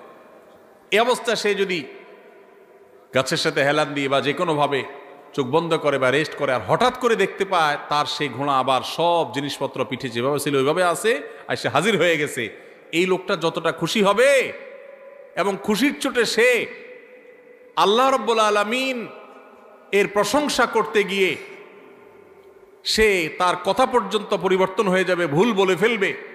এই লোকটা যেরকম আনন্দে আত্মহারা হয়ে যাবে, আল্লাহ তাআলার কোনো বান্দা যখন তার জীবনকে পরিবর্তন করার সিদ্ধান্ত নেয় যে আমি আর খারাপ বন্ধুর সাথে চলবো না, খারাপ পথে চলবো না, কারোর কষ্ট দিব না, গুনাহের পথে যাব না, বেনামাজি থাকবো না, সে যখন রুট চেঞ্জ করার সিদ্ধান্ত নেয়, তওবা করে, খারাপ পথ থেকে ভালো পথে ফিরে আসে, স্বয়ং আল্লাহ রাব্বুল আলামিন ঠিক একইভাবে তার এই তওবার কারণে আল্লাহ তাআলা খুশি হয়ে যান, আনন্দিত হন, তার প্রতি আল্লাহ তাআলা সন্তুষ্ট হয়ে যান। আর এই কথাটাকে আল্লাহ রাব্বুল আলামিন কোরআনে হাকিমের একাধিক জায়গায় আল্লাহ তাআলা ব্যক্ত করেছেন। সূরা বাকারা 222 নম্বর আয়াতে আল্লাহ রাব্বুল আলামিন বলেছেন, ইন্নাল্লাহা ইউহিব্বুত তাওয়াবিন ওয়া ইউহিব্বুল মুতাতাহহিরিন। যারা তওবা করে, যারা জীবনকে পরিবর্তন করে, আল্লাহ তাদেরকে ভালোবাসে। এই জন্য ভাই জীবন পরিবর্তন করবো তো ইনশাআল্লাহ। শুধু ওয়াজ শুনবো না, পরিবর্তনও করবো ইনশাআল্লাহ। পরিবর্তন করবো তো ইনশাআল্লাহ। আল্লাহ আমাদের সবাইকে জীবনকে পরিবর্তন করার তৌফিক নসিব করুন।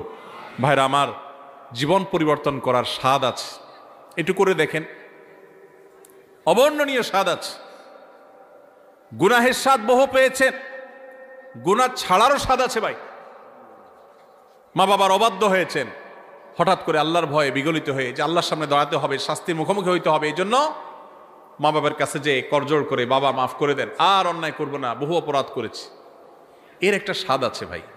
শয়তান আমাদেরকে জীবন চেঞ্জ করতে দেয় না, কিন্তু আপনি জীবন চেঞ্জ করে দেখেন, আপনার রুট চেঞ্জ করে দেখেন, তওবা করে দেখেন, অসম্ভব রকমের তৃপ্তি পাবেন, ঈমানি স্বাদ পাবেন। আল্লাহ তাআলা আমাদের সবাইকে তওবাকারীদের কাতারে শামিল হওয়ার তৌফিক নসিব করুন।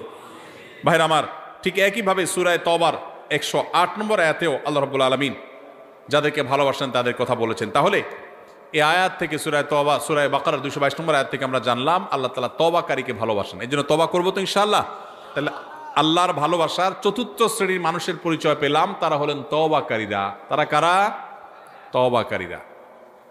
আস্তাগফিরুল্লাহ ওয়া আতুবু ইলাইহি, আল্লাহর কাছে ক্ষমা চাই, আল্লাহর কাছেই ফিরে যাই, আল্লাহর কাছেই ফিরে আসছি, আল্লাহর দিকেই প্রত্যাবর্তন করছি, শয়তানের দিকে গেছিলাম আবার সরে আসছি, এর নাম তওবা। গুনাহ করছিলাম, গুনাহ ছেড়ে আল্লাহর বাধ্যতাগত হয়ে গেলাম, এর নাম তওবা।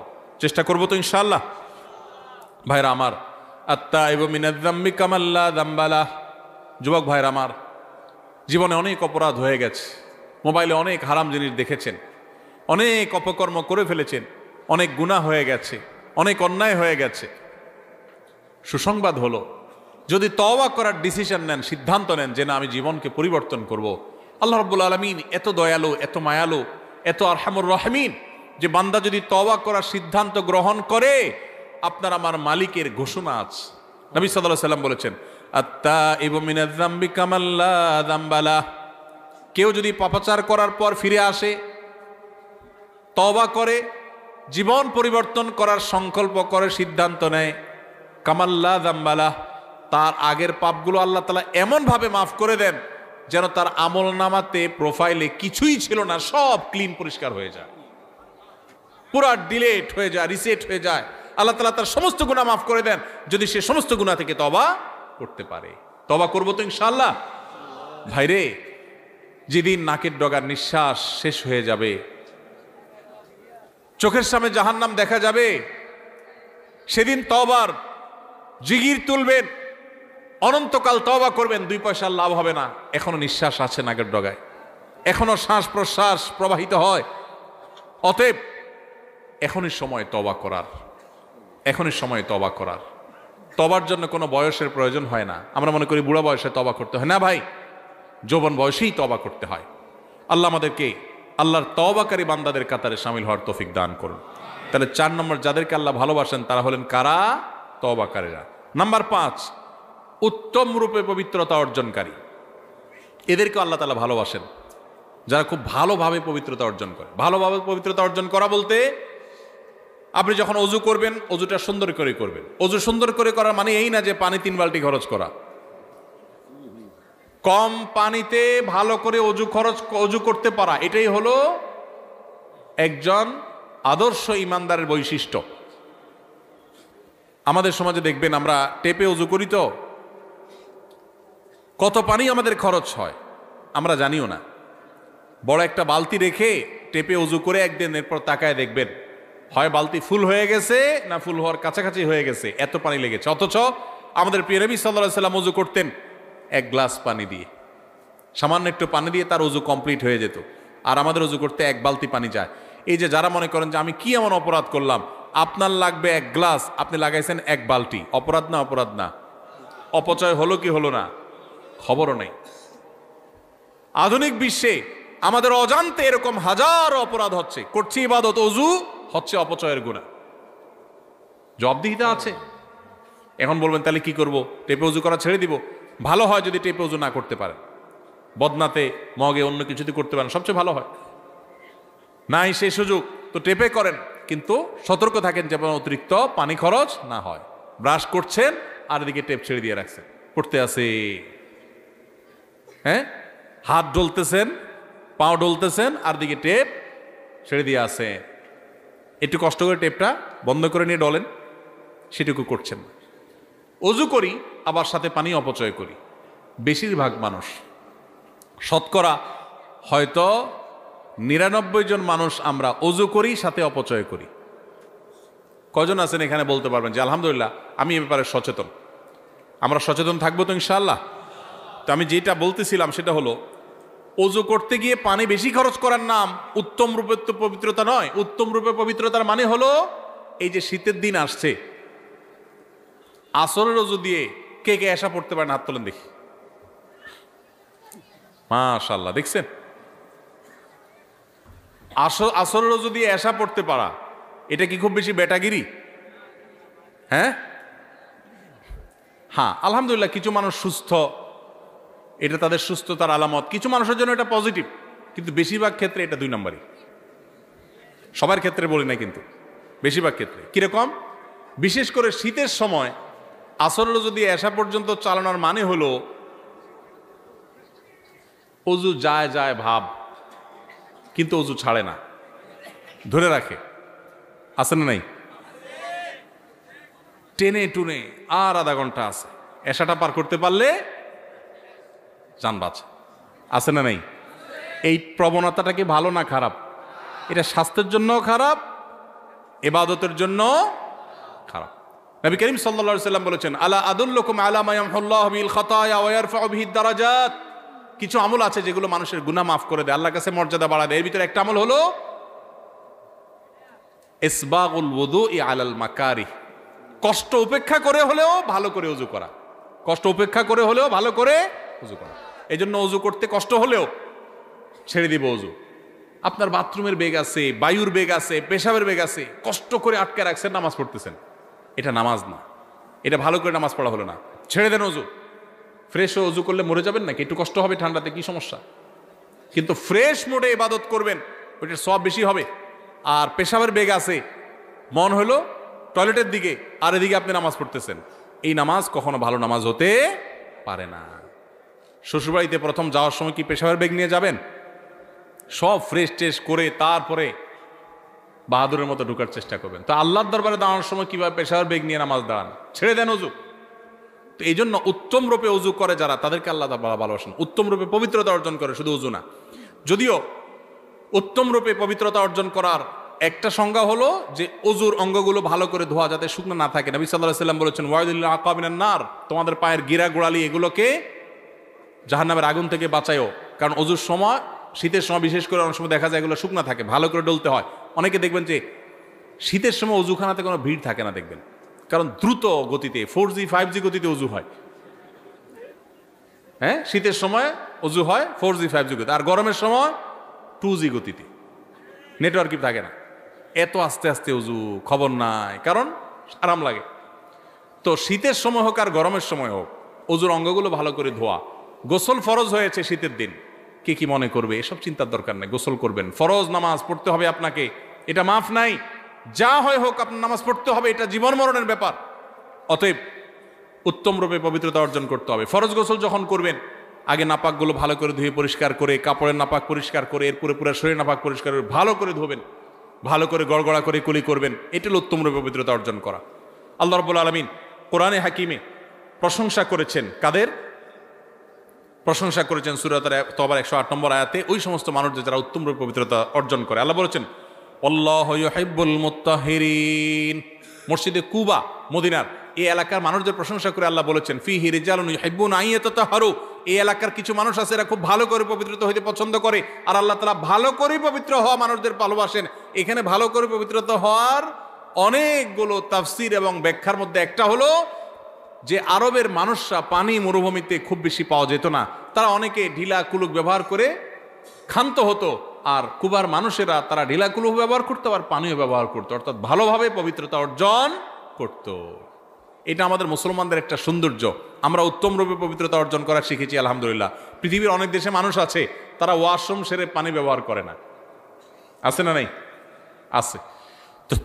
যাই হোক, ওযু হোক আর গোসল হোক, উত্তম রূপে যারা পবিত্রতা অর্জন করে এদেরকে আল্লাহ তাআলা ভালোবাসেন। এটা 5 নম্বর। নাম্বার 6, ধৈর্যশীলকে আল্লাহ তাআলা ভালোবাসেন। কাদেরকে আল্লাহ ভালোবাসেন? ধৈর্যশীলদেরকে আল্লাহ তাআলা ভালোবাসেন। আল্লাহ রাব্বুল আলামিন কোরআনে হাকিমে ধৈর্যশীলদের ভালোবাসার সম্পর্কে বলেছেন সূরা আলে ইমরান 146 নম্বর আয়াতে, ওয়াল্লাহু ইউহিব্বুস সাবিরিন। আল্লাহ তাআলা ধৈর্যশীলদেরকে ভালোবাসেন। ধৈর্য ধরা কি সহজ কাজ না কঠিন কাজ? বড় কঠিন কাজ। সুবহানাল্লাহ, আলহামদুলিল্লাহ বলা সহজ, কোরআন তেলাওয়াত পড়াও, এমনকি দান সদকা করো, ধৈর্য ধরাটা, চান্দি যখন গরম হয়ে যায়, মাথা যখন রক্ত উঠে যায়, তারপরও ঠান্ডা মাথায় পরিস্থিতি সামাল দেওয়া, এর নাম সবর। এর নাম কি? সবর। সবর নাই। অনেককে দেখবেন মাশাআল্লাহ নামাজে কালামে উনি 100-তে 100, রোজাতে উনি 100-তে 90, অনেক ভালো মানুষ, কিন্তু মেজাজ যখন গরম হয় তখনই 100-তে 10। আছে না নাই? আছে না এরকম লোক? সবই ভালো, বদমেজাজ, সবই ভালো, কিন্তু কি বদমেজাজ। আমাদের এই দেশে পত্রিকার পাতা খুললেই দেখবেন বিয়ের বাড়িতে চিংড়ির সাইজ একটু ছোট হয়েছে। আগে তো চুক্তি করে যায়, সব তো ফকির, খাওন তো জন্মে চোখে দেখে নেই, এই জন্য আরেকজন বাড়িতে খাইতে যাবে, শর্ত করে দিয়ে গেছে এই সাইজের চিংড়ি থাকতে হবে আমাদের, কারণ আমরা ফকির নিজ জীবনে চোখে দেখিনি। বিয়ের যে যাইতে যারা শর্ত দিয়ে যায় এরা হলো এই জাতের লোক, বুঝতে পারছেন? তো সাইজ একটু বেশ কম হয়ে গেছে, কথা কাটাকাটি হয়েছে, মারামারি হয়ে গেছে, ওখানে বিয়ে তো ভাঙছে পারলে একজন শহীদ হয়ে গেছে। শহীদ হয়েছে না জাহান্নামে গেছে? যদি মারামারিতে লিপ্ত হয়ে মরে তাহলে ওইটাও জাহান্নামে যাওয়ার কথা, আল্লাহু আলাম, ব্যক্তি বিশেষের জন্য ফয়সালা না। যাই হোক, তো ধৈর্য এটা হারায় গেছে আমাদের সমাজ থেকে। সামান্য একটু চুন থেকে নুন খসছে, তালাক হয়ে গেছে, ধৈর্য নেই। সব আমল আছে এই সমাজে কম বেশি, সবরটা উঠে গেছে, ধৈর্যটা উঠে গেছে। অথচ আপনারা অনেকেই হয়তো জানবেন একটা মাত্র আমল আছে কোরআন এবং হাদিস ঘেটে আপনি যদি দেখেন, যে আমলের বিনিময় আল্লাহ তাআলা ব্ল্যাঙ্ক চেক দিয়ে যেরকম মানুষ পেমেন্ট দেয়, আল্লাহ কিয়ামতের ময়দানে সওয়াব দিবেন ব্ল্যাঙ্ক চেক দিয়া, মানে হিসেব ছাড়া। আল্লাহ বলেছেন ইন্নামা ইউওয়াফাস সাবিরুনা আজরাহুম বিগাইরি হিসাব, যারা সবরকারী হবে, ধৈর্যশীল হবে, এদের বিনিময় দেওয়ার সময় ধৈর্য তুমি কতটা করেছ, কত ডিগ্রির করেছ, এইসব মাপজোপ দেখবেন না। আল্লাহ সবরকারীদের, ধৈর্যদারীদের হিসাব আল্লাহ তাআলা হিসাব ছাড়া দিবেন। এই জন্য সবর করবো তো ইনশাআল্লাহ। সবর করলে হিসাব ছাড়া বিনিময় পাওয়া যাবে, সবর করলে আল্লাহর ভালোবাসা পাওয়া যাবে। আল্লাহর ভালোবাসা, ওয়াল্লাহু ইউহিব্বুস সাবিরিন, আল্লাহ তাআলা ধৈর্যশীলদের ভালোবাসেন। আবার আল্লাহ তাআলা কোরআনে বলেছেন আল্লাহ তাআলা ধৈর্যশীলদের সাথে থাকেন, আছেন। তো এই জন্য ধৈর্য ধারণ করার চেষ্টা করব। ধৈর্য তিন প্রকার ভাই। এক হলো ইবাদত করতে গিয়ে ধৈর্য, ফজরের সময় নামাজ পড়তে কষ্ট হয়, একটু ধৈর্য ধারণ করে নামাজটা পড়লাম, এটা এক প্রকারের সবর। আরেকটা হলো গুনাহ ছাড়তে গিয়ে ধৈর্য, একটা অপকর্ম করতে মন চাচ্ছে কিন্তু করলাম না, এটা এক প্রকারের ধৈর্য। আরেকটা হলো বিপদ আপদ হয়েছে, মাথাটা ঠান্ডা রাখলাম। ধৈর্য বিপদে সবাই ধারণ করে, ঠেলা খাওয়ার পরে সবাই ভালো হয়, ওই ভালো হওয়ার দাম নাই। আপনার মসজিদে গেছেন, জুতাটা দেখেন চোরে নিয়ে গেছে, বিপদ না? বিপদ না, বিপদ। মাথাটা গরম হয়ে গেছে, চোরের 14 গোষ্ঠী ধরে গালিগালাজ করলেন, মা বাপ তুলে গালিগালাজ করলেন, ধৈর্য হইল? হইল না। গালিগালাজ করে যখন চিন্তা করলেন যে এত গালিগালাজ করে লাভ হইল কি, চোর তো জুতা নিয়ে এখনো বেচাও শেষ হয়তো, তাহলে নিজের মুখ নষ্ট করলাম, লাভ হইল কি? এবার বলতেছেন থাক, যেহেতু চোরে নিয়েই গেছে, সাদাকার নিয়াত করলাম, থাক। এই সাদাকা হবে? নবী সাল্লাল্লাহু আলাইহি ওয়াসাল্লাম বলেছেন ইন্নামাস সাবরু ইনদাস সাদমাতিল উলা, বিপদ যখন আসবে প্রথম ধাক্কার সময় টিকে থাকা, হজম করে ফেলা, ধৈর্য ধারণ করা, এটাই হলো সবর। এটা হলো কি? সবর। ওইটাই ধারণ করতে হবে, চেষ্টা করবো তো ইনশাআল্লাহ। তাহলে ধৈর্য ধারণ করব ভাই। ধৈর্য ধারণ করতে পারলে ধৈর্যের ফল সবসময় ভালো হয়, কখনো খারাপ হয়। ধৈর্য ধারণ করে পৃথিবীতে মানুষ ক্ষতিগ্রস্ত হয় না, বাহ্যিকভাবে ক্ষতিগ্রস্ত হলেও আল্লাহর কাছ থেকে অফুরন্ত সওয়াব পায়। এই জন্য কখনো মাথা গরম করে সবর বা ধৈর্যহীন হব না, চেষ্টা করবো তো ইনশাআল্লাহ। যদি এই একটা আমল সাথে নিয়ে যেতে পারেন, সবর করবেন। আমল করতে গিয়ে কষ্ট হয়, সবর করলেন। পাপ ছাড়তে গিয়ে কষ্ট হয়, সবাই পাপ করে মজা করে, আমি করলাম না, কষ্ট হয়। বিপদ আসছে, মাথা রক্ত উঠে, কিন্তু নিজেকে সামলাই নিলাম, কষ্ট হয়। এই কষ্টগুলো যদি হজম করতে পারেন তো মনে রাখবেন ধৈর্যশীলদের জন্যই আল্লাহ তাআলা জান্নাত দান করবেন। আস-সাবরু জাযাউহু আল জান্নাহ, সবরের বিনিময়ে আল্লাহ তাআলা জান্নাত দিবেন। আল্লাহ আমাদের সবাইকে সবরকারীদের কাতারে শামিল হওয়ার তৌফিক নসিব করুন। সবাই চেষ্টা করবো তো ইনশাআল্লাহ। সবর আসার জন্য সবরকারী মানুষদের দেখবেন, কিছু মানুষ দেখবেন চরম পরিস্থিতিতেও মাথা ঠান্ডা রাখতে পারে। এই মানুষের সাথে সাথে থাকবেন, তার সোহবতে যাবেন, তার সান্নিধ্যে সংস্রবে যাবেন, এর সোহবত থেকে আপনার ভিতরে এই গুণটা আসবে ইনশাআল্লাহ। তাহলে 6 নম্বর হলো যাদেরকে আল্লাহ ভালোবাসেন তারা হলেন ধৈর্যশীল সবরকারী। 7 নম্বর হলেন যারা আল্লাহর প্রতি ভরসা রাখেন, যারা আল্লাহর প্রতি ভরসা রাখেন। আল্লাহ রাব্বুল আলামিন বলেছেন ফাবিমা রাহমাতিম মিনাল্লাহি লিনতা লাহুম, হে রাসূল আল্লাহর অনুগ্রহে আপনি কোমল হয়েছেন, আপনি নরম দিলের হয়েছেন। ওয়ালাউ কুনতা ফাযযান গালিযাল কলবি লানফাদ্দু মিন হাওলিক, যদি আপনি শক্ত হৃদয়ের হতেন, কঠোর স্বভাবের হতেন, তাহলে মানুষ আপনার পাশে থাকতো না। নবীজির কথা আল্লাহ তাআলা বলছেন, আমাদের নবীজি খুব নরম ছিলেন, কোমল ছিলেন। রূঢ় স্বভাবের ছিলেন না। যদি রূঢ় স্বভাবের হতেন তাহলে তার পাশে পৃথিবীর কেউ থাকতো না, গোটা বিশ্ব তার কাছে এসে গেছে তার কোমলতার কারণে। এরপর আল্লাহ তাআলা বলেছেন ফাফু আনহুম ওয়াস্তাগফির লাহুম ওয়াশাবিরহুম ফিল আমর। অতএব হে রাসূল, আপনি যে সাহাবী সহচরদের মধ্যে থাকেন, আপনার সাথে থাকা লোকদের, তাদেরকে আপনি ভুল হলে মাফ করেন, তাদের জন্য আল্লাহর কাছে ক্ষমা চান এবং তাদের কাছে পরামর্শ করেন। ফাইদা আযামতা, পরামর্শ করে যদি কোনো সিদ্ধান্ত গ্রহণ করেন, ফাতাওয়াক্কাল আলাল্লাহ, তাহলে আল্লাহর উপর এরপরে ভরসা করবেন। কেন? কারণ ইন্নাল্লাহা ইউহিব্বুল মুতাওয়াক্কিলিন, আল্লাহ তাআলা আল্লাহর উপরে ভরসাকারী তাওয়াক্কুলকারীদেরকে ভালোবাসেন। সূরা আলে ইমরান 159 নম্বরে আয়াতে আমরা আল্লাহর ভালোবাসার মানুষদের সপ্তম প্রকারের সাথেও পরিচিত হলাম। তারা হলেন আল্লাহর প্রতি যারা তাওয়াক্কুল রাখে। কি রাখে ভাই? আল্লাহর প্রতি ভরসা রাখে। আল্লাহর প্রতি কি রাখে? ভরসা রাখে। আল্লাহর ভরসার মানে তো বুঝি আমরা না, কি? যেই কোনো কাজ করার মালিক একমাত্র কে? অতএব আমি শত চেষ্টা করব, আমার মামু খালু আছে, হাই হ্যালো আছে, যাই থাকুক, কিন্তু আমার ভরসা থাকতে হবে কার উপরে? যে হবে সেটাই যেটা আল্লাহ ফয়সালা করেন। আল্লাহ ফয়সালা না করলে বহু মামু খালু থেকে কিছু হবে। আবার একইভাবে আমার জীবনে যত বিপদ আসুক, আমি বাহ্যিকভাবে দেখছি যে আমার চোখে ধোঁয়া ছাড়া কিছু নেই, আমার দেয়ালে পিঠ ঠেকে গেছে, তারপরও আমার ভরসা থাকবে কার উপরে? আল্লাহর উপরে। আল্লাহর উপরে ভরসা থাকবে যে আল্লাহ আমাকে দেখবেন। হাসবি আল্লাহ, যে কোনো বিপদে পড়বেন হাসবি আল্লাহ, মানে আল্লাহ আমার জন্য যথেষ্ট। এটা তাওয়াক্কুলের আলামত। উহুদ যুদ্ধের পর মুসলমানদেরকে যখন নানান ভয় দেখিয়ে সন্ত্রস্ত করার চেষ্টা করা হয়েছে, যে বদর যুদ্ধে উহুদ যুদ্ধে যেখানে মুসলমানরা নানাভাবে জর্জরিত, এরপরে আবার কাফেররা আবার সবাই একসাথে আসছে, এই কথা বলে তাদেরকে ভয় দেখানো হলো। তখন মুসলমানরা বলেছিলেন হাসবুনাল্লাহ, আল্লাহ আমাদের জন্য কি যথেষ্ট। একই কথা ইব্রাহিম আলাইহিস সালামও বলেছিলেন, যখন অগ্নিকুণ্ডে তাকে নিক্ষেপ করা হয়, তিনি বলেছিলেন আল্লাহ আমার জন্য যথেষ্ট। এই জন্য কেউ যদি কোনো বিপদে কোনো আপদে আল্লাহর প্রতি ভরসা রেখে বলে আল্লাহ আমার জন্য যথেষ্ট, সত্যি সত্যি আল্লাহ তার জন্য যথেষ্ট হয়ে যায়। এই জন্য ভাই, আমরা সবাই আমাদের জীবনে যে কোনো কিছু, আমি পরীক্ষা দিলাম, ভালো মন্দ যাই হলো, আল্লাহর উপর ভরসা রাখবো। এটা বিপদ আসছে, আমি ভেঙে পড়বো না, আমি আল্লাহর উপর ভরসা রাখবো। ইমানদার সবসময় কার উপরে ভরসা রাখবে? অসুখ হয়েছে, ওষুধ আমি সেবন করব, কিন্তু ভরসা হবে কার উপরে? আল্লাহর উপরে। বিপদ আপদ হয়েছে, 2-4-5 জনের কাছে গেছি, ভালো কথা, কিন্তু ভরসা হবে কার উপরে? আল্লাহর প্রতি। আল্লাহর প্রতি ভরসা, পদে পদে, পায়ে পায়ে। আজ বস্তুবাদের জোয়ারের, জয় জয়কারের এই পৃথিবীতে মানুষ আল্লাহর উপরে ভরসা ভুলে গেছে ভাই। এখন আল্লাহর উপরে ভরসা নাই, অসুখ হলে ওষুধের কথা আগে মনে পড়ে, আল্লাহর কথা মনে পড়ে না। এটা ঈমান দুর্বল হওয়ার লক্ষণ, আলামত খারাপ। এই জন্য বেশি বেশি করে আল্লাহর কথা স্মরণ করা, বিপদ আপদে আল্লাহকে স্মরণ করার চেষ্টা করা।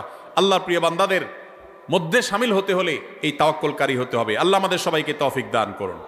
তাহলে 7 নম্বর, সেই সৌভাগ্যবান মানুষ যাদেরকে স্বয়ং আল্লাহ ভালোবাসেন বলে জানিয়েছেন, তারা হলেন, তারা পদে পদে জীবনের ক্ষণে ক্ষণে সব সময় ভরসা রাখে কার উপরে? আল্লাহর উপরে।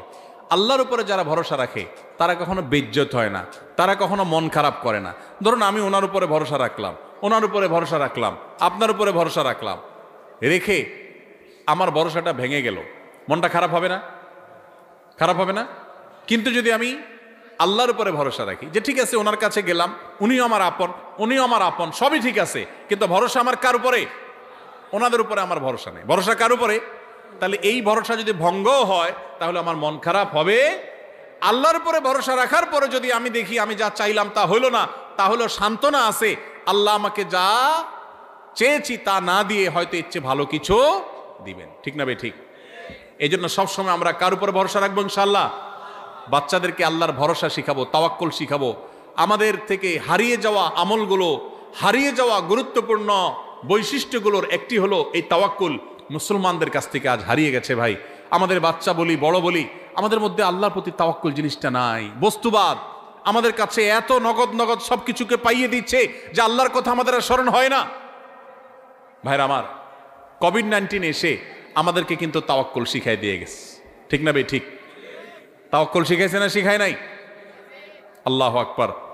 শত সহস্র ব্যবস্থা থাকার পরও ইমানদার আল্লাহর উপর তাওয়াক্কুলটাকে অগ্রাধিকার দিবে। নাম্বার 8, সর্বশেষ প্রকার হলো আল্লাহর রাহে যারা জিহাদ করেন, জীবন বাজি রাখেন আল্লাহর নির্দেশে, যারা জিহাদে থাকেন, সেই মানুষগুলো সম্পর্কে আল্লাহ তাআলা সূরা সফের 4 নম্বর আয়াতে বলেছেন, ইন্নাল্লাহা ইউহিব্বুল্লাযিনা ইউকাতিলুনা ফী সাবিলি, যারা আল্লাহর রাহে জিহাদ করে, তারা আল্লাহর রাহে জিহাদ করে কিভাবে? সফফান, সারিবদ্ধভাবে, কান্নাহুম বুনিয়ানুম মারসুস।